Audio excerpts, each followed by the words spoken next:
ఓ విశ్వాసులారా, పురుషులు సాటి పురుషులను ఎగతాళి చేయకూడదు. బహుశా వీరికంటే వారే ఉత్తములై ఉండవచ్చు. అలాగే స్త్రీలు సాటి స్త్రీలను పరిహసించరాదు.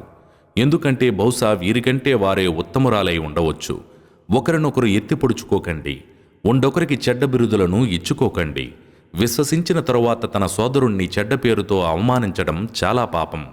మరెవరైతే పశ్చాత్తాపం చెందరో, ఈ ధోరణిని మానుకొనరో వారే దుర్మార్గులు. ఓ విశ్వాసులారా, అతిగా అనుమానించటానికి దూరంగా ఉండండి. కొన్ని అనుమానాలు పాపాల క్రిందికి వస్తాయి సుమా. కూపీలు లాగకండి. మీలో ఎవరూ ఇంకొకరి గురించి వీపు వెనక చెడుగా చెప్పుకోకూడదు.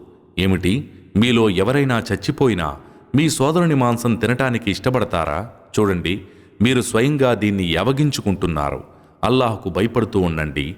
నిశ్చయంగా అల్లాహ్ పశ్చాత్తాపాన్ని స్వీకరించేవాడు, కరుణించేవాడును.